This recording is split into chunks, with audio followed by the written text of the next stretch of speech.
Madam President, thank you very much for inviting me to participate in this very important debate. I'm speaking today for the motion that this House will support a Cold War with China, but communist China, not China itself.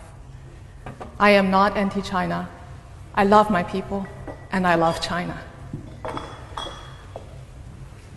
When I left China when I was 13 years old to Canada, I continued my exploration in the culture's great literature, philosophy. And I know that by heart, that China's philosophical and cultural tradition does not necessarily set it against Western values. In fact, it is entirely possible for a strong and prosperous China to coexist with the West. Look at Taiwan, or look to history. For centuries, China embraced the Confucian outlook and was mostly an inward-oriented empire. If anything, in the 19th centuries, it was the West, the colonial powers, along with Japan and Russia, that posed a major threat to China, not the other way around. But today's China is different. We're now dealing with a one-party authoritarian, mercantilist state that is openly hostile to Western value and the international system. In considering China's threat, communist China's threat, there are many angles we could explore. We could talk about China's economic warfare, how its state-sanctioned intellectual property theft has cost Western nations trillions of dollars annually, or its exploitation of the WTO. We could talk about China's cyber warfare. UK just signed a deal supporting Huawei to be a leading role in its 5G network building. That's like inviting a Trojan horse. We could talk about China's military buildup. Its aggression in the South China Sea not only threatens regional peace and open trade, but undermines the international law that preserves openness and order. We could talk about China's support to North Korea or Iran, or how it hijacks the Human Rights Council in the UN, or its support for undemocratic and kleptocratic states in Africa, or how it exports its surveillance technology to help other nations crack down on dissent. We could talk about its lax regulatory system brings dangerous exports to our shores, or its censorship of information endangers global health. Now the coronavirus outbreak is a perfect example. Or I can tell you personally how the Chinese government targets family of political dissidents abroad. When I was crowned Miss World Canada in 2015, because I used the platform to speak about China's human rights abuses, my father in China was threatened by the security agents, his business dismantled. Now my grandparents and him are both all banned from traveling outside. I could go on, but for tonight's forum, I'm going to take a novel approach by asking, how does China see us? Does the Chinese Communist Party already consider itself to be in a Cold War with the West? As a child in China, I remember being indoctrinated with the propaganda of the hostile foreign forces. We were repeatedly told that the Western power subjugated and humiliated China in the 19th century, and these old grievances were kept alive to divert domestic discontent. We were told over and over again that even today, the West continue to covertly undermine, isolate, destabilize the country. Any expression of discontent within China, including the protests of Tibetan Buddhist, Falun Gong practitioner, democracy activists, are all blamed to the black hand of anti-China forces in the West. Chinese courageous human rights lawyers are being called agents of foreign hostile forces. The pattern continues today. The Chinese government claim that the West is behind Hong Kong's pro-democracy movement and the Taiwanese government. Essentially, all domestic problems are blamed onto the invisible enemy of the West. Let's look at some recent development in China to see what that can tell us about this country's motive. In 2017, China banned foreign NGOs from operating within the country unless they submit to government control.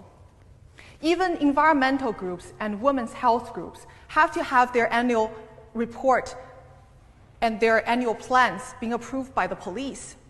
The Chinese government claimed that this is to ensure that these NGOs do not subvert the country. Now, why would the Chinese government worry that these foreign NGOs would do anything harmful to China? Perhaps because the Chinese control groups are doing exactly this in our countries. Beijing backed numerous front organizations, civil societies in Western society. These groups act as an extension to the party and state apparatus. They're oftentimes mobilized to influence local election results or policies in the West. These groups are controlled directly by the United Front Department and the Office of Overseas Chinese. But these connections are often concealed from the public. Now let's look at another example. In 2016, Chinese government banned the talk of democracy, universal human rights, rule of law in Chinese classrooms and curriculum. That is a clear signal that the Chinese Communist Party sees the Western value as a threat to its ideology and its view on the importance of indoctrinating its youth on the right political view. While Western ideas are not allowed into Chinese classroom, Western universities have ceded control of their own program to the Communist Party through Confucius Institute. The Confucius Institute presents itself as a non-profit language program, but is actually directly controlled by the Communist Party, including its propaganda ministry. A senior communist official has said that the Confucius Institute is an important part of China's overseas propaganda effort. Yet these institutes are embedded in hundreds of universities in the West, raising troubling questions on academic freedom and freedom of expression on university campuses. The story is similar in entertainment and media area. China obsessively censors the internet. It only allows a small number of foreign film into the country each year, carefully screened, carefully edited. Even children's animated film like Zootopia is attacked as Western propaganda. Now, the situation in the West is vastly different. New York Times, Washington Post, Wall Street Journal, Telegraph, these papers all run paid news supplements from China Daily, a communist mouthpiece. Companies with deep ties with the Chinese Communist Party are now buying or entering joint ventures with major Hollywood studios, creating strong financial incentive for self-censorship. Chinese companies already own some of the biggest movie theater chains in the West. Now they get to control what the Western audience get to see or not to see, what is getting to produce, what not. It's increasingly unlikely that we will see a film that is produced about the Cultural Revolution, the Tiananmen Massacre, Tibetan, Falun Gong, or Uyghurs in the Hollywood. Now, one may say that our democratic and open Western values are more resilient than China's brutal authoritarianism. I wish that were true, but it isn't. Lured by self-interest, our institutions are proven all too willing to give up human rights and free speech. Western companies know that their technology are helping the Chinese government to surveil its own system through the infamous social credit system. Yet they still deal with them. We all know that Huawei's 5G technology is a Trojan horse that will affect our future, our children's future. But yet, we just signed a deal with them. Our values are already compromised. Our way of life is already conceded. But let me remind you that the human rights atrocities, the injustice that are happening within Chinese border cannot be contained. It will bleed out to every silent bystanders in the world. And the coronavirus outbreak is a perfect example of that.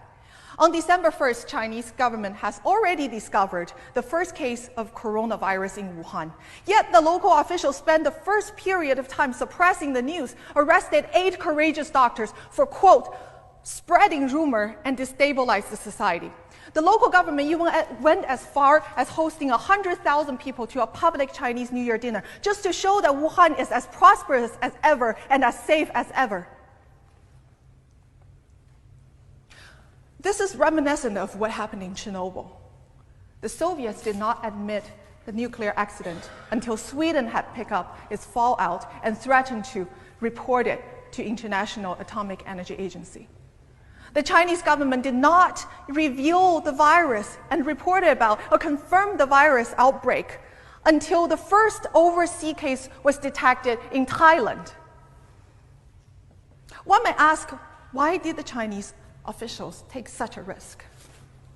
The mentality of Chinese Communist officials is that they are willing to gamble on human life in the sake of their own rule.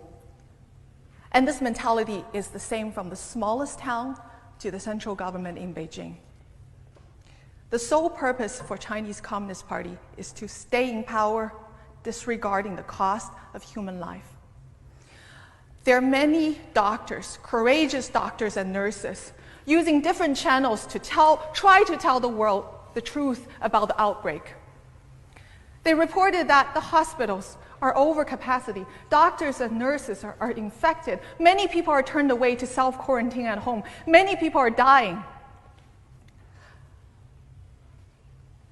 The life under authoritarian Chinese Communist Party is a life without God's grace. It's a life where your innate worth as a human being is never recognized and your value is judged solely on your use for the Chinese Communist Party. And that was my childhood. I want to close by reminding everyone that supporting a Cold War with China, Communist China, you're standing with the Chinese people.